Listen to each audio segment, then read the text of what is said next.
The rain didn't fall, it poured like judgment. Water streamed off the girl's tangled hair and soaked hoodie as she clutched the wrought iron gate, her knuckles pale from gripping too tight. The mansion beyond stood like a sleeping beast. In the mist, its windows dark, its grounds silent except for the rain bouncing off stone. Asterisk. Welcome to Heartfelt Stories, where every tale touches the soul. If you believe in the power of emotions, second chances, and stories that stay with you long after they end, you're in the right place. Make sure to subscribe so you never miss a moment. And stay with me until the very end, because sometimes the final line is the one that breaks your heart. Or heals it. Asterisk, asterisk. She didn't knock at first. She just stood there, trembling. Her breath fogged as she whispered to herself, lips barely moving. Then, with whatever courage she could gather, she raised a shaking hand and hit the rusted buzzer. From inside, the chime echoed faintly soft, almost embarrassed. As if no one had pressed it in years, footsteps clicked slowly down the marble foyer. Behind the heavy oak door, a woman in her 50s peeked through a side panel. Her eyes narrowed. She didn't open the door. Instead, she activated the intercom. "Yes? I'm not here to steal," the young woman said, blinking up at the camera beside the gate. I haven't eaten in 2 days. I can clean, floors, toilets, anything. Just a plate of food, please." There was no answer. The woman inside Mrs. Kells tilted her head. Her years of working in wealthy homes had hardened her heart to beggars, but something about this girl. Mrs. Kells turned, hesitating, then glanced toward the ornate staircase. Upstairs, Julian Reeve watched everything from a split-screen monitor wall. His office was dark, the only light coming from the glowing footage of the girl below. He leaned forward in his chair, fingers steepled, eyes narrowed, raindrops distorted her image. Her clothes clung to her thin frame. Her shoes, one half broken, the other duct tape, sank into the mud outside the gate. Still, she didn't look away from the camera, he whispered, almost to himself. "No, it can't be." Mrs. Kell's voice came through the intercom again. "I'm sorry, but we don't allow. Let her in." Julian's voice boomed from the speaker above the hallway. Mrs. Kells froze. She looked toward the ceiling speaker, startled. "Sir?" I said, "Let her in." Her fingers hesitated on the lock control. Then, with a mechanical hum, the gate opened. The girl stepped in slowly, as if afraid it was a trick. Inside the mansion, warmth hit her like a wave. The scent of lemon polish and fresh linen filled the air.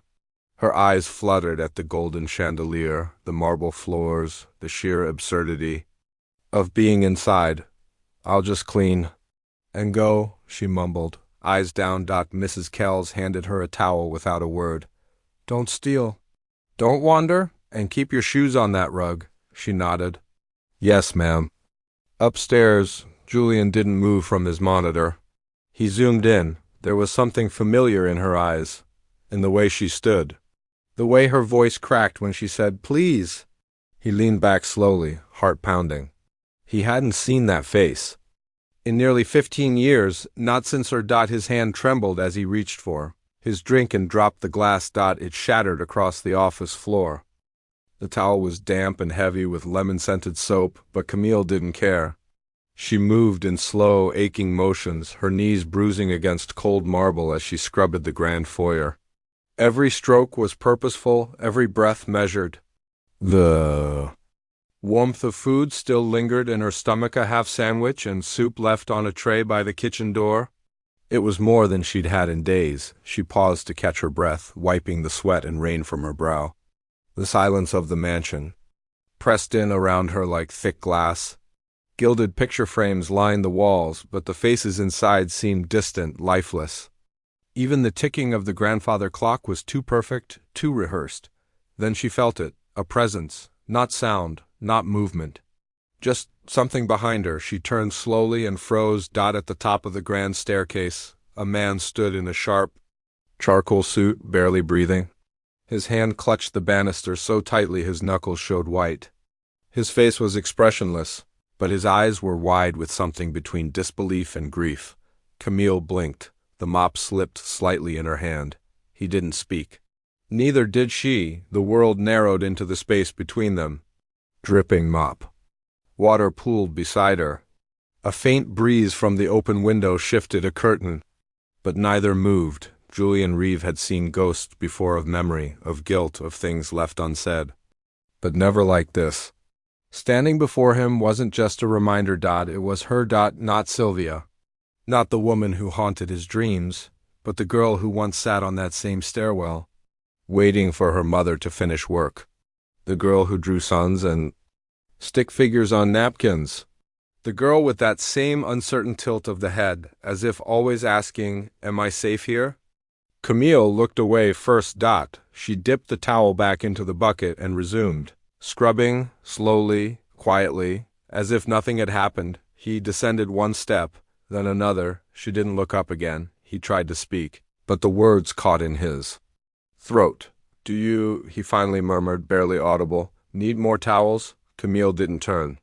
"No, thank you," she replied, polite but distant, her voice different, older, cautious, but it was unmistakably hers. He clenched the hand on the railing, veins taut beneath skin.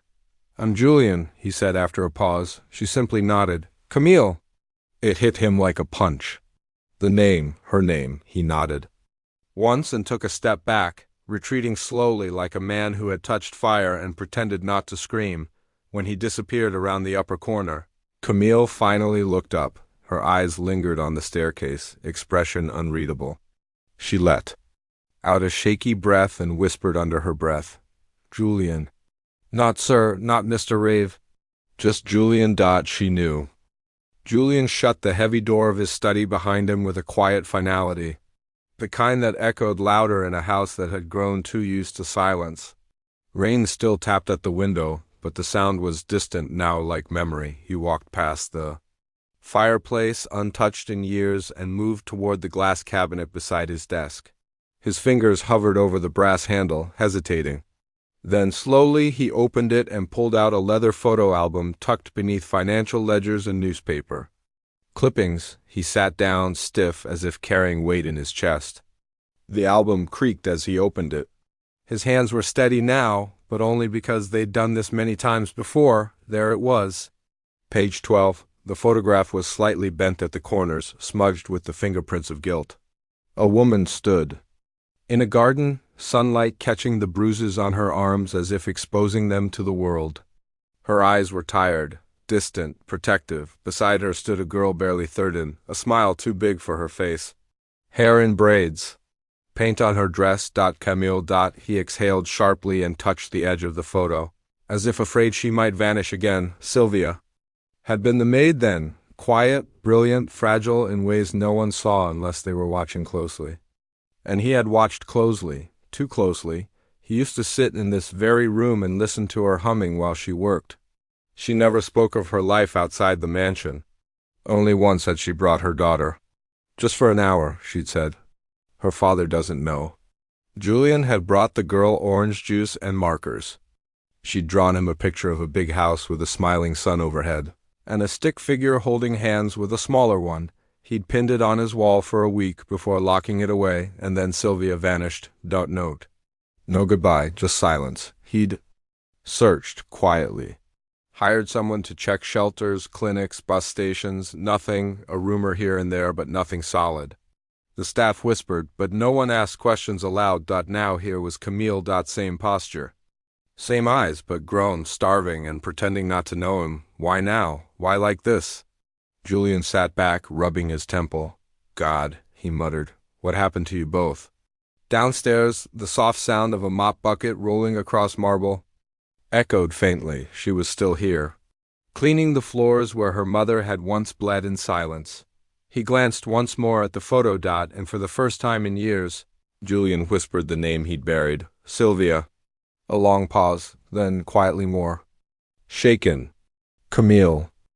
The dining room hadn't been used in years. Julian stood at the head of the long mahogany table, its polished surface gleaming under the golden chandelier. He'd forgotten how it echoed, every clink of silverware, every breath swallowed too. Loud, across from him, at the far end, sat Camille. She looked smaller tonight. Her hoodie was replaced by a borrowed cardigan, the sleeves too long. Her hair was damp from a recent shower, combed but still wild at the edges. She sat stiffly, hands in her lap, eyes on the plate in front of her, steak, potatoes, roasted carrots. The kind of meal that spoke of money, precision, and excess. 2 plates, one for the master of the house and one for the girl who had shown up at his gate asking for food. Please, Julian gestured. Eat. Camille didn't wait. She picked up her fork and cut slowly, deliberately, but once the first bite hit her tongue, something gave way. Her hunger overwhelmed the awkwardness. She devoured in silent urgency, wiping her mouth with the back of her hand before catching herself and reaching for the napkin. Julian didn't touch his food. He just watched her. You're a traveler? He asked cautiously. She paused, chewing slower now. Just passing through, she said, not meeting his gaze. Do you have family? Camille nodded once. Sort of, not close. Her voice was flat, unrevealing. The kind people used when they'd learned not to trust kindness? Where are? You staying? Nowhere in particular. She took a sip of water. I move around, Julian studied her. The cadence of her voice. The defensive posture? The careful vagueness? It was all too familiar. You said your name was Camille. She froze. Just for a second, then resumed eating. That's right. Julian looked down at his plate. I knew a woman once, he said gently. Named Sylvia. The fork clattered from her hand. It struck the plate, bounced, and landed on the floor. Camille blinked and quickly reached to retrieve it, her hands visibly shaking. Julian didn't move. His voice dropped. She used to work here. Camille stood, pushing the chair back just slightly. I should probably clean the hallway before I go. You don't have to lie, he said, still calm, still seated. I remember you. Her eyes darted toward the door, then back to him. Her breath caught. I don't know who you think I am, she whispered. Julian leaned forward. I think you're Sylvia's daughter. Silence. The kind of silence that a chandelier hears. The kind that wraps around your throat and waits. Camille slowly sat back down. I don't remember much, she said, though her voice trembled like someone remembering too much. Julian's voice softened. I remember your drawings. The sun. The crooked house. You left it in my study. Camille looked away. I was a kid, he nodded. I know. She stood again, this time with more resolve. Thanks for the meal. Camille, she didn't turn around. I'm just here to clean, she said, nothing else. And she left the room without touching her fork again. Julian remained alone at the table, staring at the untouched food on his plate. The steam was gone. Mrs. Kells had seen Julian moody before, withdrawn, distant. It came with wealth and age. But this was different. He hovered, he watched the girl through the corners of hallways, said little, ate less. He spent more time in his study with the door locked than anywhere else in the house. Something had shifted the moment that girl walked through the door, and Mrs. Kells had worked too many years not to notice. That evening, after Camille had gone to the guest room, Mrs. Kells made a quiet phone call in the pantry. Her hands trembled. Slightly, not from fear, but from the memory that had begun to itch at the edge of her mind. Clara, it's me, Kells. A pause. Yes, I know it's late, but I need to ask you something. Do you remember a maid named Sylvia? Worked for the Reeve family, about 15 years ago? Clara's voice on the other end was hesitant. Sylvia. Mrs. Kells waited. I do, actually, Clara continued. She didn't last long, did she? She had a daughter. Little thing. Quiet. Sylvia left all of a sudden, no notice. Just vanished. Mrs. Kells swallowed. Vanished? Rumor was she had trouble at home. Her husband was violent. Some say Julian tried to help her. Others said it got complicated. What? Do you mean? Clara hesitated. Some staff said they were too close. She was young, pretty, you know how these things go, and then gone. Mrs. Kells nodded slowly. Did anyone ever find her? No, just disappeared. That girl of hers, too. Mrs. Kells ended the call with a heavy heart and stood for a long while, staring at the closed pantry door. Later that night, she knocked gently on Julian's study. No answer. She knocked again. Sir? The door creaked open. Julian sat inside, eyes glazed over, holding an old photo in his lap. She stepped in, hands folded. Is that her daughter? Julian didn't respond. I asked you a question, she said, a little firmer now. That girl, the one you invited in, is she Sylvia's? He looked up. His face wasn't cold. It wasn't even guarded. It was hollow, like a man standing before a hole he dug himself and now couldn't fill. I don't know, he whispered. Mrs. Kells stared at him. But you think so? He nodded once, barely. She glanced at the photo in his hand, Sylvia, with a bruised arm and a forced smile. And beside her, that little girl, grinning like she hadn't yet learned to be afraid. Mrs. Kells stepped back from the doorway. Whatever this is, she said softly, you better figure it out before it destroys the both of you. She shut the door quietly behind her. Upstairs, Camille lay wide awake in a bed too soft, staring at the ceiling. And somewhere in the walls of that house, a silence began to crack. The West Wing felt like a different house, entirely colder, dustier, preserved in a way that betrayed time. Camille hadn't meant to wander, not really. But when Mrs. Kells stepped out for errands and Julian disappeared into his study again, the silence beckoned her deeper. She trailed her fingers along the wallpaper as she moved. Everything here felt heavy, like breath held too long. There were no family portraits, just faded floral paintings and locked glass cabinets. At the end of the hallway stood a door, mahogany, ornate and unlike the others. Its brass knob was worn smooth, but it wouldn't turn. Camille tried again. Still locked. She leaned in, pressing her ear against it. Nothing. And yet, that night she couldn't sleep. The guest room was too pristine, like a hotel made to erase personality. So she sat curled on the windowsill, blanket over her shoulders, staring out at the fog rolling in over the trees. Then she heard it. Piano, faint, melodic. Just a few drifting notes, but unmistakably from inside the house. She stood quickly, heart pounding. The hallway was dark when she stepped out. No footsteps, no voices.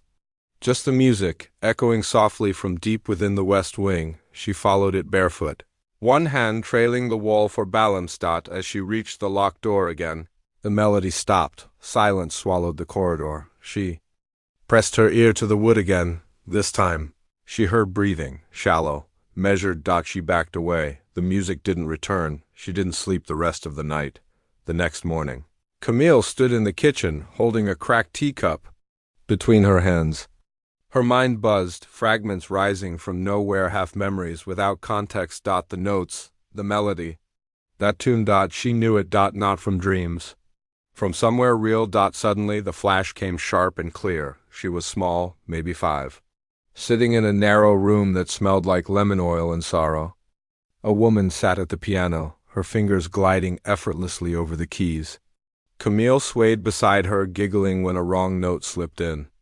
The woman laughed and tried again. The tune was the same. Her mother. Sylvia. She stumbled back against the counter, the teacup nearly slipping from her hands. She caught it just in time. Julian walked in, then, catching the tail end of her startled expression. You okay? Camille straightened. Fine. He glanced at her hand, still trembling slightly. You sure?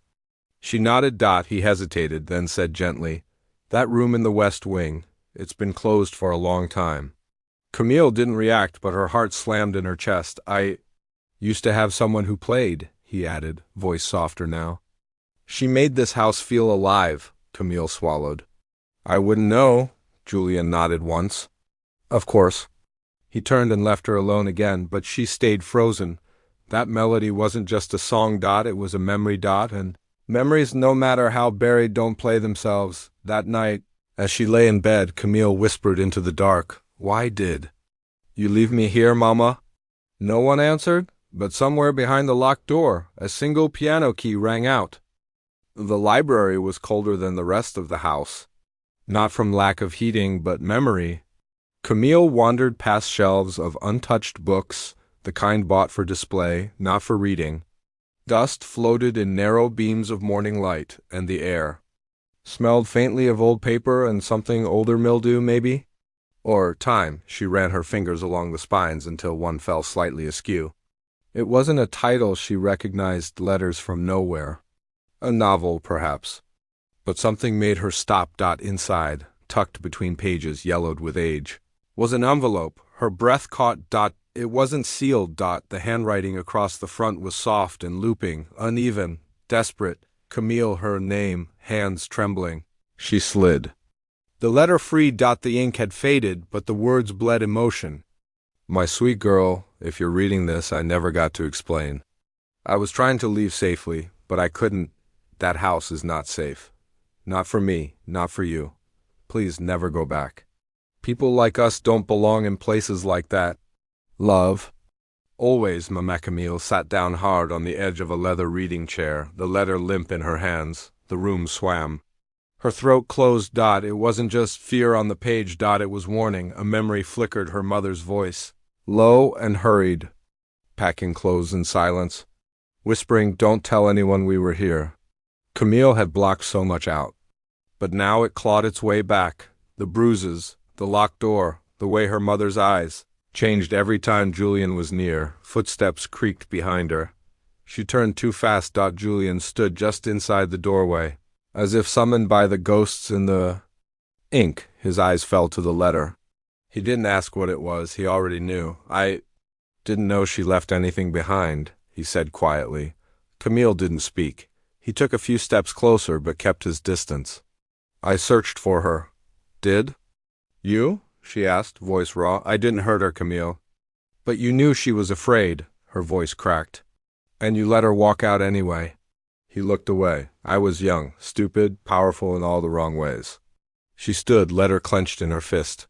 "She wrote that for me." "That means—" "She thought I'd end up back here." "Why would she think that unless—" "Because she knew how this house pulls people back in," Julian interrupted. "Even when it breaks them." A pause. Camille's breathing quickened. "Did she love you?" He didn't answer right away. "I think she wanted to, but I think I reminded her too much of a cage." Their eyes met, his filled with regret, hers with fire and confusion. Camille turned, folding the letter back into the book. She placed it precisely where she found it. "She warned me to never come back." "And yet you did." She nodded. "And now I understand why."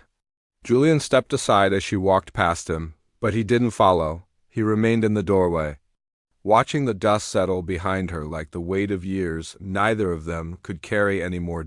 In the silence that followed, the truth finally began to breathe. The key turned with a reluctant click. Julian stood in front of the west wing door, the old brass handle cold in his hand. Camille hovered behind him, arms crossed, jaw clenched. Neither spoke. The air around them felt too thick for words. When the door finally creaked open, dust spilled into the hallway like breath exhaled after years of silence. The room inside had not changed.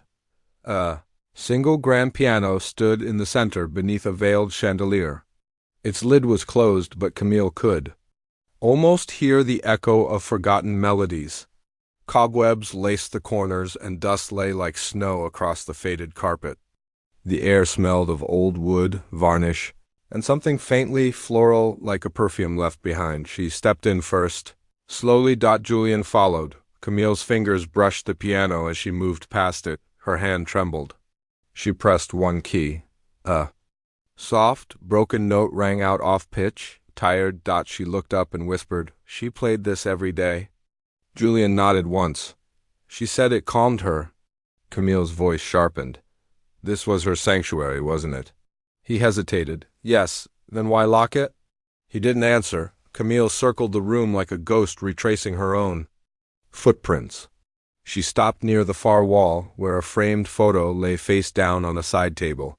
She flipped it. It was Sylvia seated at the piano, smiling just barely.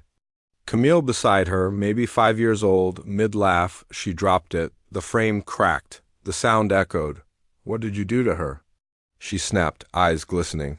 "What did you do, Julian?" His voice cracked before it even rose. "Nothing." "Don't lie to me." "I didn't touch her," he said, stepping forward. "I didn't harm her." Camille's chest heaved.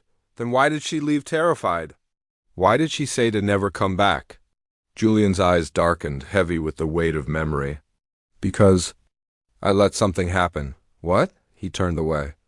"I knew she was being hurt by her husband," she told me. "And I told her to leave him, to stay here."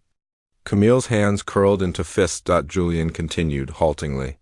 We grew close, too close. I offered her protection, but I didn't realize what that looked like to the staff, to my family. To her, one night she panicked. Sighed, she felt. Trapped again, that everyone was watching, judging. He sank into the dusty armchair in the corner. And the next morning, she was gone. No note, no goodbye, just gone. Camille stared at him, her voice low.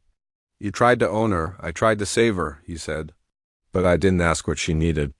I only gave what I thought. She wanted. Camille's tears finally fell. You were supposed to protect her. I failed, Julian whispered. And I've lived in this prison ever since. Camille looked around the room at the broken photo, the lifeless piano, the dust that blanketed it all like time, refusing to forgive. I remembered everything, she said quietly. The music, her tears, her packing in the middle of the night. She told me we had to run. Julian buried his face in his hands. Camille turned and walked out without another word. Thunder rumbled faintly in the distance. But inside the house, the storm had already broken. The next morning, Camille didn't knock. She walked straight into Julian's study and shut the door behind her. Her shoulders were squared, her voice low but clear. I'm not leaving. Julian looked up from behind his desk, exhausted. His eyes were bloodshot, his suit from the day before still wrinkled. I never asked you to. But I'm not staying under your rules, she continued. If I stay, it's on mine. Julian leaned back. What do you want? Everything, she said. Every room. Every drawer. Every lie you've buried in this place. He blinked. Camille stepped forward. If there's anything left from my mother letters, journals, photos, I get it. If there are secrets about what happened here, I find them, not you. Julian studied her. She looked so much like Sylvia in that moment it hurt. Fierce, unbending. And if I say no? He asked. Camille's lips curled into something almost like a smile. Then I walk. And you get to sit in this mausoleum alone for the rest of your life. Julian sighed, pressing his fingers to his temples. I've already done that. Then maybe it's time to do something else. He nodded once. Fine. Everything is open to you. Even the parts I'd rather keep buried. Camille didn't thank him. Instead, she left the study and began. That day, the mansion shifted. What had been a museum of secrets became a battlefield of memory. Camille moved from room to room with surgical precision, pulling open drawers, flipping through file boxes, running her hands behind picture frames. Julian watched from a distance, sometimes offering quiet explanations, other times remaining silent when silence said more. She found guest logs, letters in half-finished handwriting, a jewelry box with one earring missing, bills addressed to Sylvia under an alias, stained receipts, broken trinkets in old closets that once seemed locked by accident but weren't.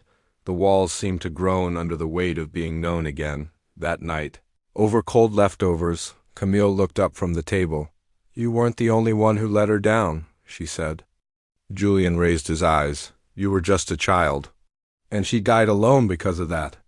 Because neither of us made her feel like she could stay. The words hung in the air. I don't want your money, she added. I don't want your guilt. I just want clarity. Before I decide what kind of person I'm going to be. Julian's voice was rough. And what kind is that? Camille looked him dead in the eye. One who tells the truth, no matter how ugly it is. Julian looked away. Camille stood, wiping her hands on a napkin. Tomorrow I want the basement keys.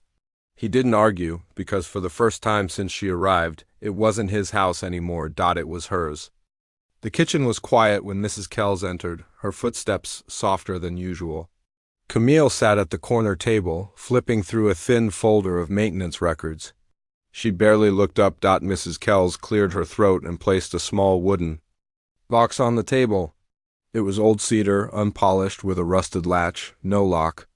Just history soaked into every crack. I wasn't sure when to give this, she said. I didn't know if you'd stay. Camille looked up slowly. What is it? It was your mother's, Mrs. Kells replied. She asked me to hide it before she left. Said if anyone ever came back looking for her, not asking about her, but really looking, they'd need this. Camille's hand hovered over the box, fingers trembling before lifting the lid. Inside, time waited. A faded photograph sat on top. Sylvia in the West Wing piano room, her smile weak, her eyes burdened. She looked beautiful, but tired. The kind of tired that lived under the skin. Beneath the photo was a broken necklace, half a gold pendant, chain twisted, the clasp stained with something dark. Not blood. Just age, neglect. At the bottom of the box was a folded piece of paper, creased, yellowing. The ink nearly dissolved. Camille unfolded it gently. A hospital report. The name Sylvia Monroe was half scratched out, replaced with S. Reeve. In shaky handwriting, diagnosis, pregnancy confirmed. Estimated gestation, 7 weeks. Notes, patient requested anonymity. High anxiety. No emergency contact provided. Camille stared at the date. It was just 2 weeks before Sylvia disappeared. Her throat tightened. Her stomach turned. She was pregnant, she whispered. Mrs. Kells nodded, her voice quiet. I always suspected, but she never said who the father was. Camille stood up without a word and left the box open on the table. She walked through the halls with growing speed, her pulse racing louder than her footsteps. Julian was in the sitting room, leafing through a leather-bound journal he hadn't opened in years. He looked up when she entered and stopped breathing. The moment he saw her face, she held the hospital paper up like a weapon. Was it yours? He said nothing. Don't lie, she said, voice sharp, shaking. Not now, not after everything. Julian didn't look away. I didn't know until after she left. That's not an answer. He exhaled, slow and broken. Yes, he said finally. It was mine. Camille stepped back like he'd struck her. The paper crumpled in her hand. You got her pregnant, she said, tears welling. You were her boss. You had power over her. Julian's eyes filled. I never forced her. But she was scared, Camille said. Scared enough to run, to hide it. To never tell me you took something from her. And you let her carry it alone. He opened his mouth but found no defense. Camille turned without another word. This time, he didn't follow. Back in the kitchen, Mrs. Kells gently closed the box, as if sealing the weight of truth back inside, and Camille stood in the hallway, gripping the paper, her mother's legacy trembling between her fingers. Julian stood at the edge of the study's window, watching the rain smear against the glass like watercolors. His reflection stared back, paler than he remembered, older, hollowed out behind him. The door opened with a soft click. Camille stepped. Inside, holding the torn hospital report in one hand and the broken necklace in the other. Her voice was steady, but her eyes burned. Tell me everything. Julian didn't turn. You know most of it already. I want to hear it from you. He swallowed hard, then slowly turned to face her. The words felt like stones in his throat. Your mother was hired through an agency, he began. Quiet, composed. She had bruises she never explained and eyes that avoided mirrors. Camille stood still, arms folded. I learned her husband was violent, controlling. She never said it outright, but I could see it in the way she flinched. The way she locked her hands when she thought no one was looking. He looked down. I tried to help, gave her extra shifts, paid in cash, offered her a safe room in the West Wing if she ever needed to disappear. And she did more than disappear, Camille said sharply. She got pregnant, Julian's voice cracked. We grew close, too close. It wasn't planned, it wasn't right. But I swear I never forced her. Camille stepped closer. Did you love her? Yes, he said without hesitation. But I don't think I knew what love meant back then. I thought protecting her was enough. She didn't feel protected, Camille whispered. She felt trapped. Again, Julian nodded slowly. She left before I could do anything. Before I could even ask what she wanted. Camille held up the report. And you knew she was pregnant. I didn't know for certain until I found this. He gestured to the same paper, now gently folded on his desk. Weeks after she left. By then, she was gone. And I didn't know where to look, or if she wanted to be found. Camille lowered the necklace to the table. It landed with a soft clink. I never knew who my father was, she said. She never told me, not once. She was trying to protect you, Julian said. From you?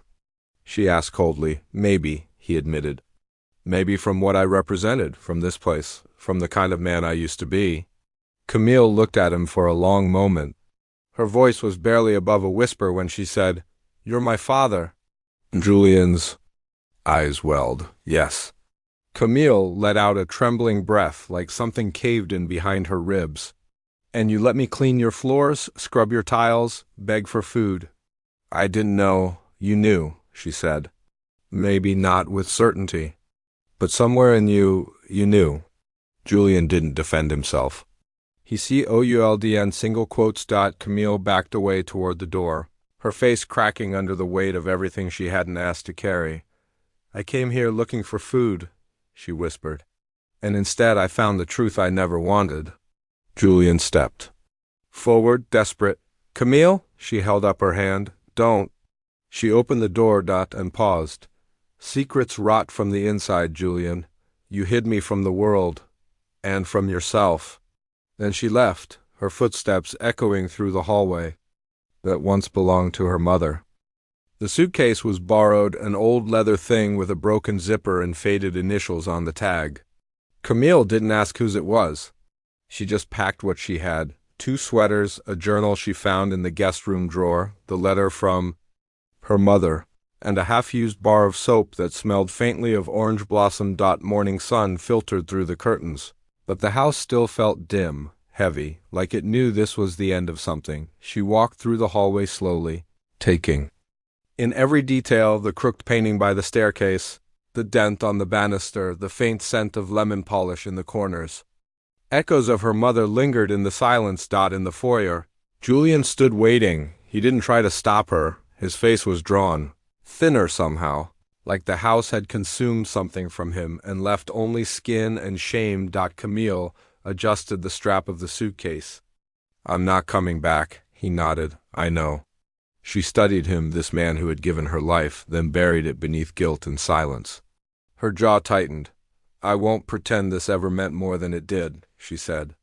"But thank you for the food." Julian's eyes flickered, wounded. Camille stepped toward the door, then paused. Her voice softened, but the edge never left. "You gave me nothing else." She turned the handle. Before stepping outside, she looked back once. "I hope the silence doesn't comfort you anymore." The door shut behind her like the end of a sentence. Julian remained frozen in the entryway for several minutes. He didn't move, then slowly he turned toward the wall. A mirror hung there, tall, ornate, and cruel in its clarity. His own face stared back at him. But he didn't look like the man in the Forbes article, or the framed magazine covers lining his office. He looked like a relic, a man trapped in the ruins of his own design. He reached forward and turned the mirror to face the wall. One by one, he moved through the mansion, covering every reflection hallway mirrors, bathroom vanities, the glass in the dining room cabinet, a cloth over each, a blanket across another. One shattered quietly in the master bedroom. The shards swept into a dustpan without a sound. By evening, there was not a single mirror left uncovered. Only him. Alone. In a house that no longer belonged to the man he had once been. He sat at the piano bench, not to play, but to remember. He ran his fingers over the keys without pressing them. Sylvia's tune echoed only in his mind now. Camille's voice, sharper than any note, lingered in the air. "You gave me nothing else." Julian closed his eyes. He whispered her name. Once. Twice. It didn't bring her back. Outside, Camille walked down the long driveway, the wind tugging at her coat. She didn't cry. Not yet. Maybe not ever. She didn't look back at the mansion, because she didn't need to. Some homes are not meant to be returned to. And inside the house, Julian stood beneath the veiled chandelier, staring into a mirror he could no longer see. Some reflections destroy you before they reveal you, and this time he let it.